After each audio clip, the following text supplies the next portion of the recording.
السلام علیکم غامدی صاحب۔ وعلیکم السلام۔ سر میرا سوال نکاح متع سے متعلق ہے۔ سیاستہ کی کچھ مستند حدیثوں کے حوالے سے یہ بیان کیا جاتا ہے کہ نبی صلی اللہ علیہ وسلم کے دور میں صحابہ کرام رضوان اللہ علیہ مجمعین نے نکاح متع کیا اور اس کے نتیجے میں ان کے ہاں اولادیں بھی ہوئیں اور ان کے نام بھی بیان کیے جاتے ہیں صحابہ کرام کے۔ پھر سیدنا بکر صدیق اور حضرت عمر کے دور میں بھی یہ جاری رہا، اور حضرت عمر نے پھر اپنے دور میں ایک موقع پر اس کو منع فرما دیا۔ اسی طرح قرآن مجید میں فمستمتعتم سے بھی اس کے جواز میں استدلال کیا جاتا ہے۔ تو حدیثوں کا اور قرآن مجید میں فمستمتعتم کا صحیح پس منظر کیا ہے نکاح متع کے حوالے سے، اس کو استمتعتم کو تو آپ میری تفسیر میں دیکھ لیں، اس کے وہ معنی ہی نہیں ہے۔ اس سے بالکل واضح ہو جائے گا کہ وہاں یہ لفظ کس مفہوم میں آیا ہے۔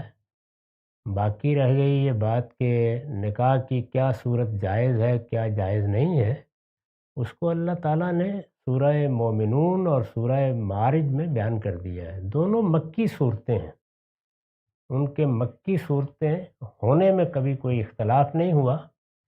یہ صرف تاریخی طور پر ہی نہیں ہے، خود آپ صورتوں کا مطالعہ کریں، بالکل واضح ہو جائے گا کہ معارج تو خاص طور پر ابتدائی دور کی صورتوں میں سے ہے۔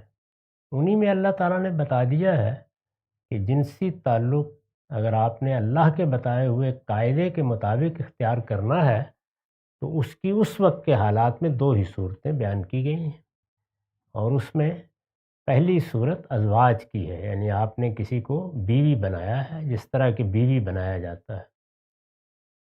جب ہم بیوی بناتے ہیں کسی کو تو یہ ایک ذمہ دارانہ فیصلہ ہے۔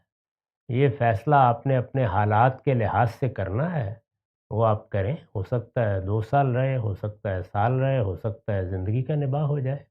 اسی کو نکاح کہا جاتا ہے، اسی کو زوج یا ازواج کے لفظ سے تعبیر کیا جاتا ہے۔ تو یہ تو قرآن سے بالکل واضح ہو گیا، اس لیے اس میں کسی بحث کی اختلاف کی گنجائش نہیں رہی۔ اب رہ گئی یہ بات کہ عربوں میں کیا کیا چیزیں تھیں، تو میرے خیال میں بالکل درست بیان کیا مورخین نے کہ ان کے ہاں نکاح کی 3-4 صورتیں رائج تھیں، وہ بخاری نے بھی بیان کی ہیں۔ ان میں سے جو صورت قرآن مجید کے بتائے ہوئے اس قاعدے کے مطابق ہے وہ جائز رہے گی، جو صورت اس کے مطابق نہیں ہے اس کو ختم ہونا تھا۔ اب قانونی طور پر اس کو کب ختم کیا گیا، جیسے جیسے اطلاع ملے گی۔ شراب کے معاملے میں بھی اسی طرح کیا گیا، سود کے معاملے میں بھی اسی طرح کیا گیا۔